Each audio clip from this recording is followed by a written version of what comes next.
right, welcome back to another episode of Planet Hunters Coffee Chat. I'm your host, Cassie Prolongo, and of course, joining me as always, Nora Eisner. Good to see you, Nora. Good to see you, Cassie.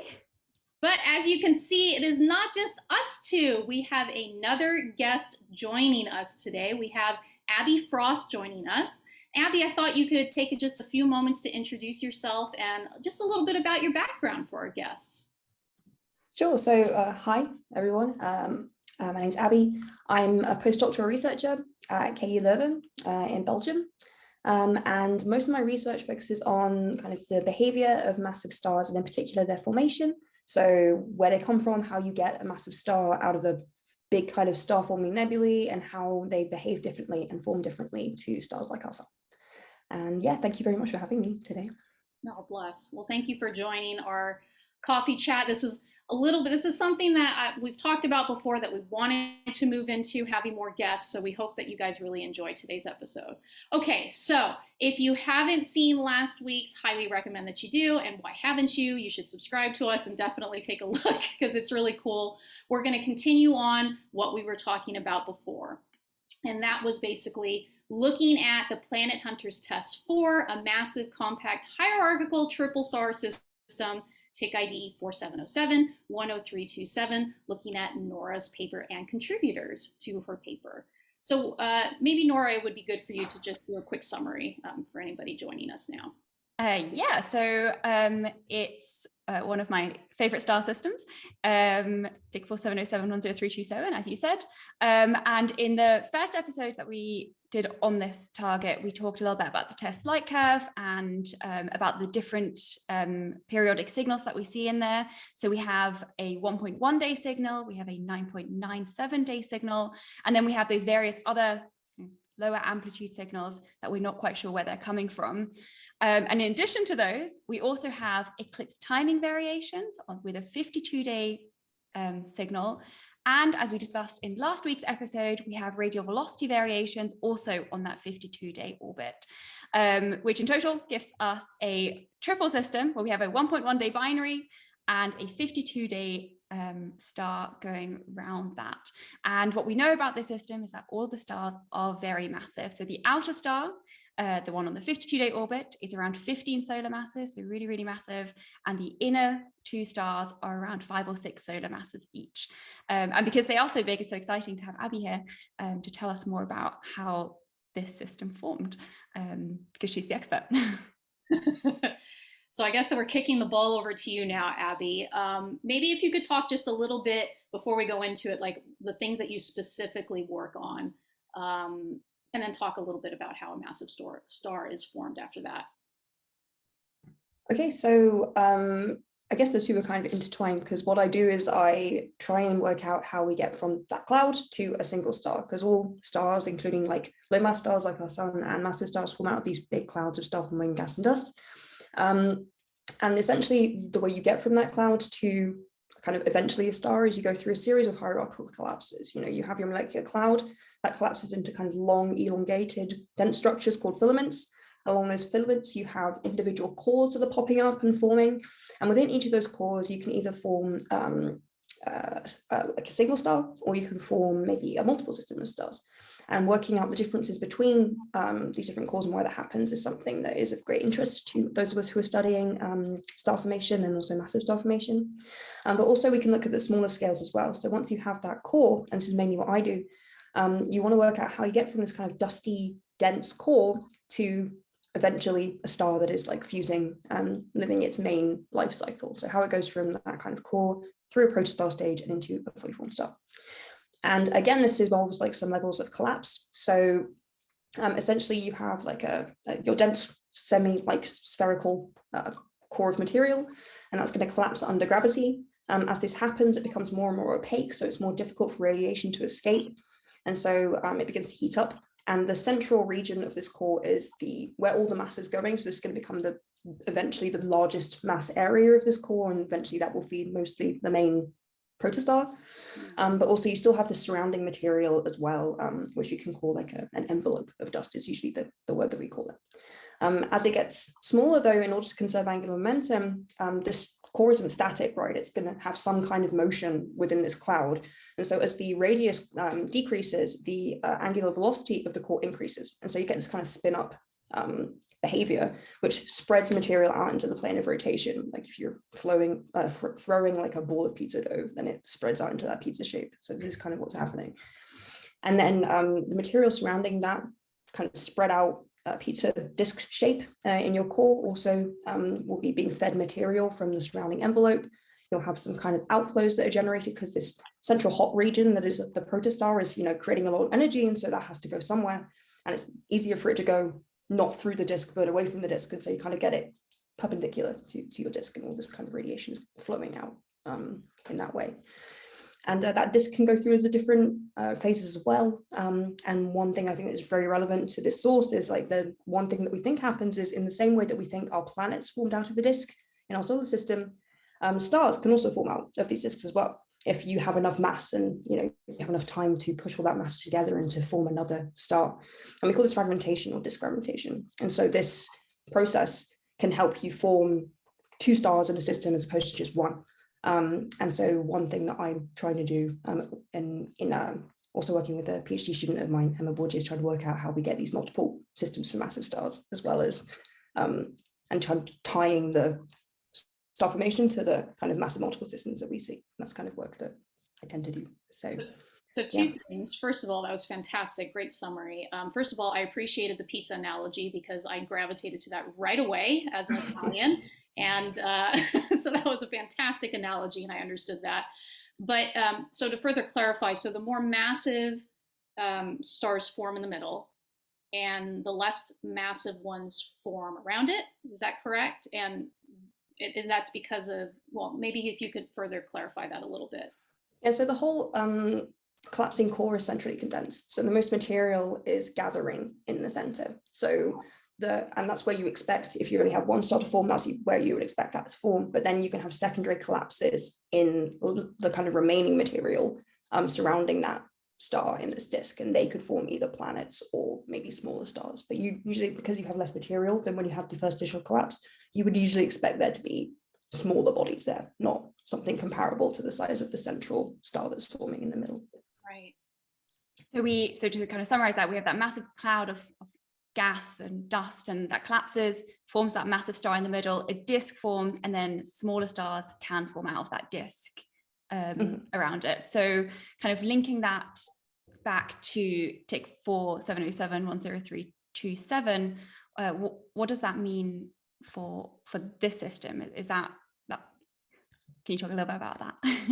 Yeah, so that I think is what makes the system particularly interesting, right? Because here we have the opposite idea that we would expect. So we have 3 stars, and the combined kind of mass of the stars in the center is less than the star that we're seeing on the edge. And that's really kind of interesting because this star appears to be moving in motion around the 2 smaller stars, but you'd expect the opposite, right? If you have your disk forming your big star in the middle and smaller things on the outside, you'd expect those 2 stars to be going around the big star in the center, but that's not what's happening. And so that implies that something interesting has happened in the system, and that maybe it's not this kind of pretty disk fragmentation picture that we might expect for other systems.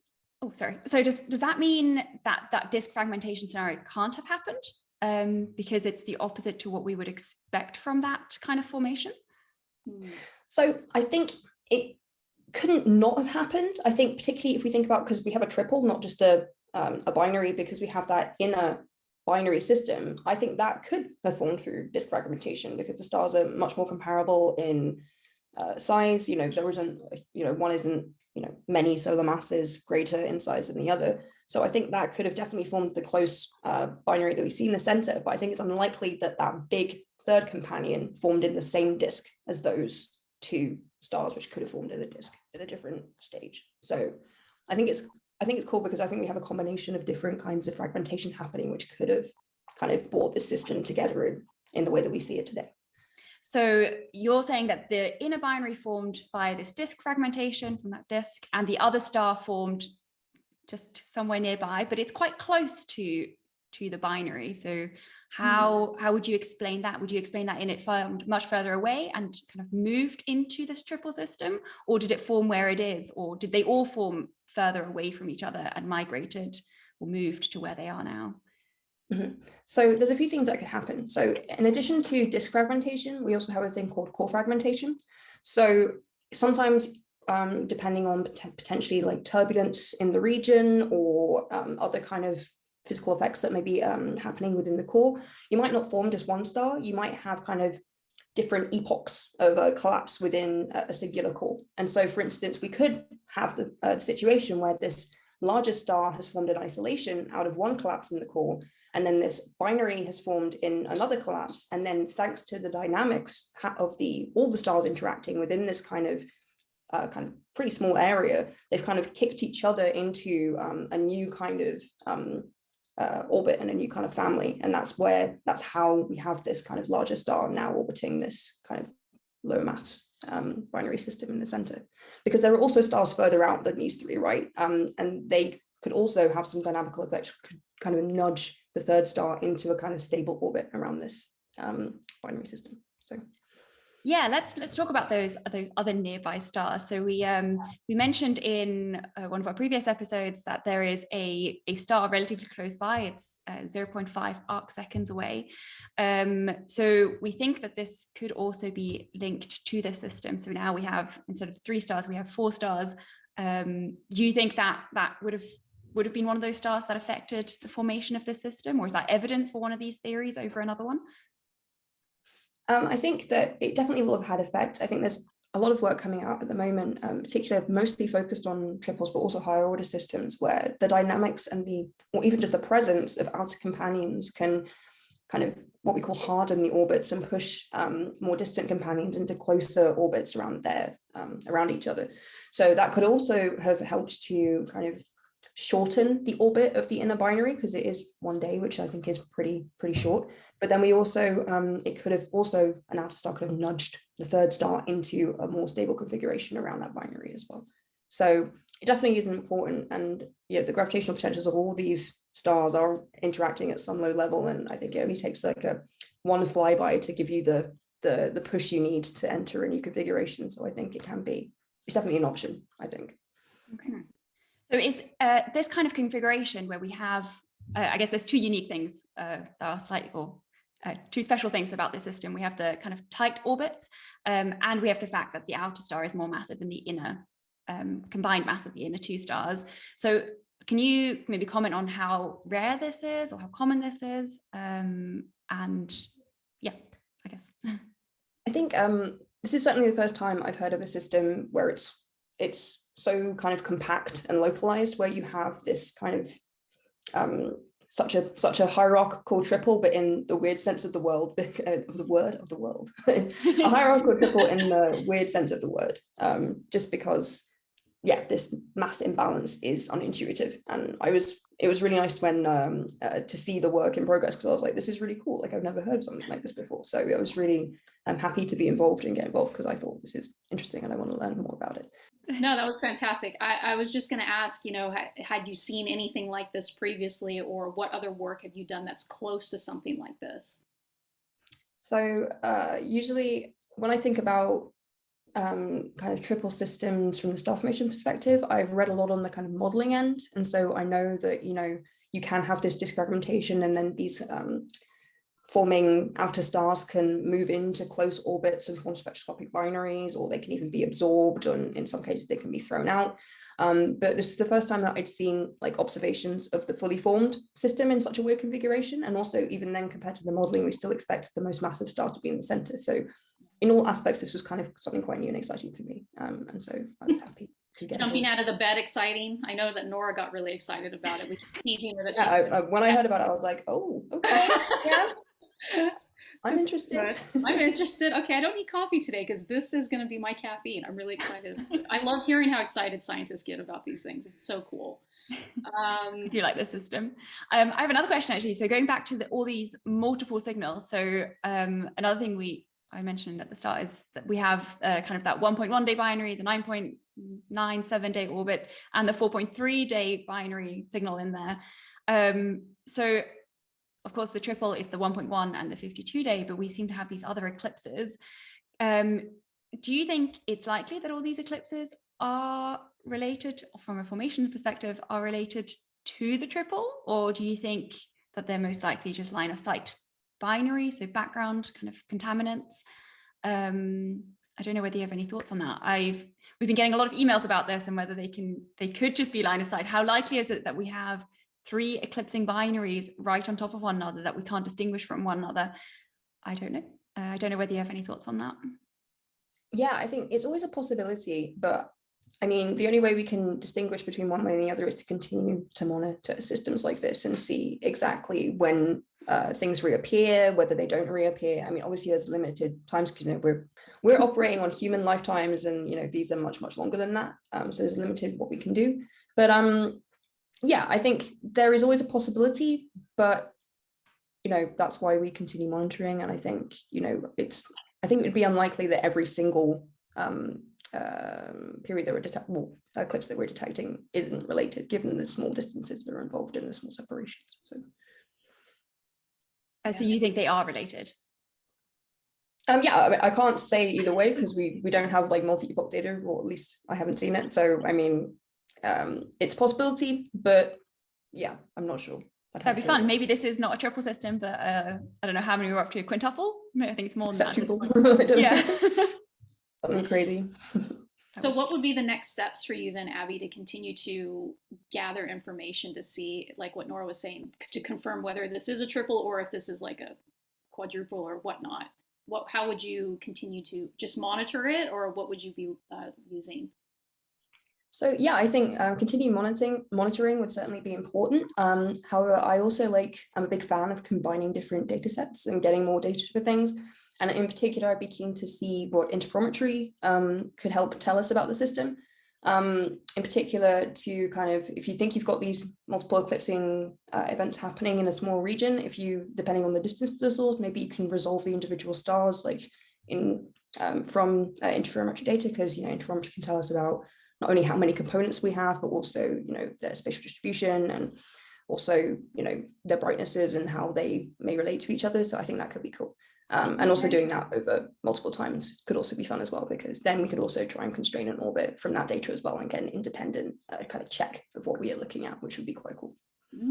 Can you very quickly explain what interferometry is? Yeah, so interferometry essentially is a technique which allows us to simulate a very big telescope by observing with multiple telescopes simultaneously.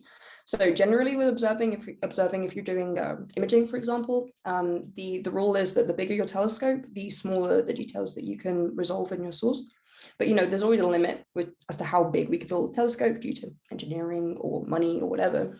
So interferometry in a way is kind of like a bit of a nice cheat, because you can, instead of building a 100-meter telescope, which is not really possible at the moment, you can instead put smaller telescopes 100 meters apart, observe simultaneously, combine the signals, and then resolve the details that you would be able to see with that 100-meter telescope, but in a different way. So it really provides you with like the kind of the most detailed view of some of the objects in space. This technique, it's really powerful. So cool. Didn't they map the surface of Betelgeuse? Yeah. Interferometry has been really useful during that event. I think, was it PhD student Emily Cannon did interferometry of that star, and it's really cool. Like all the different structures and everything we can see is really interesting. I love it because it's like hacking the cheat code in a video game, basically. Pretty much. It's just efficiency, basically. It's not, I don't want to say it's cheating. It's just efficiency. That's what it is. Instead of spending millions of dollars, you use it's not quite. It's not quite efficiency, because by combining the signals, you complicate everything horribly. Right. It's the only option we have. So we have to do this and deal with all of the Fourier fancy stuff, and just in order to get this resolution that we can't get any other way. But yeah, it's not efficiency, it's MacGyvering it. You're basically hacking a lot of things together until it works. So that's terrible. Very that. So Abby, we've been talking a little bit about, you know, what you're doing with your background, but we don't know too much about how you got into this type of science work. So can you talk a little bit of like what motivated you, what got into you? Why did you decide to go down this discipline? Yeah, so I think I really got into kind of massive stars and their formation during my master's project. when I was an undergrad. So I think one of the first things that got me really inspired about astronomy in the first place were exoplanets. I think it was when I heard about a 51 peg B that I was like, this sounds like something I want to spend my days doing. So that's when I kind of decided that I'd like to get into astrophysics.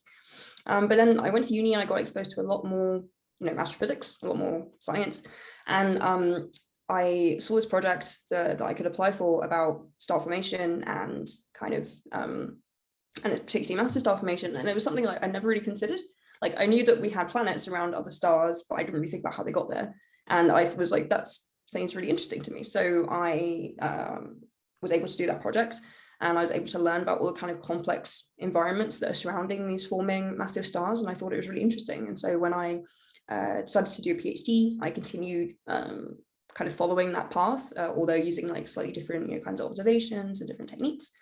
And yeah, and that brought me to this job in Leuven, because after I'd finished my PhD looking at massive star formation in infrared and looking at the disks in particular around these forming sources, I like the next kind of question for me was, okay, well, what about this disk fragmentation? What about, multiple stars in these systems? Because we know for massive stars that most of them exist in at least a binary system.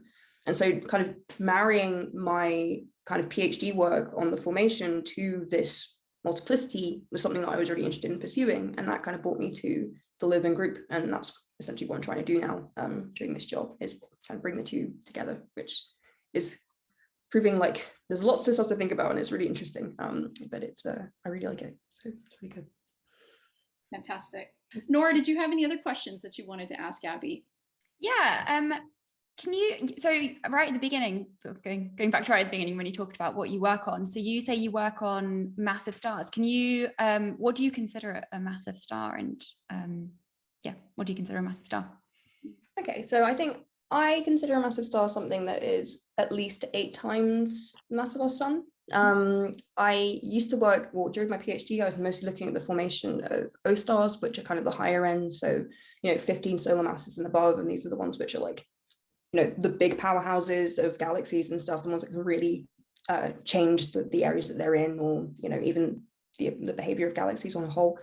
But more recently, I've been looking a lot at B stars, and I think they're very cool because like they're the ones that are responsible for like neutron stars, neutron star mergers, and trying to work out how many of them exist in these kind of triples or binaries or higher order systems is something that I'm currently working on, and I think it's cool to see what is making these massive stars tick and what could affect them as they get to those kind of supernova, neutron star, black hole stages. So. Oh, absolutely. And just as a reminder, the inner stars in our binary, the 1.1 day orbits, those are B stars, and the outer star is an O or B star. It's right on the border. Yes. So exactly the stars that you're looking at, which is really cool. And I guess that brings us nicely into what happens to B stars and O stars as they age. So you focus more on, I guess, at least in the past, you focus more on the formation of them. But of course, there's also the kind of evolution of them and how they end their lives in, like you say, things like neutron stars, neutron binaries, gravitational waves, all these things. And I guess that's something we'll talk about in our next episode. Perfect segue. I love it, Nora. I love it. Abby, thank you so much. Really appreciate it. Great perspective, and absolutely loved hearing this. This is fantastic with what we're trying to do. Again, I hope that you guys really enjoyed it. Let us know in the comments if there's any other questions that you have for either Nora and Abby. Maybe we can even invite Abby back on in the future to talk about some other stuff. But as always, thank you very much for joining us, and we'll see you next time. Thank you. Bye. Thank you.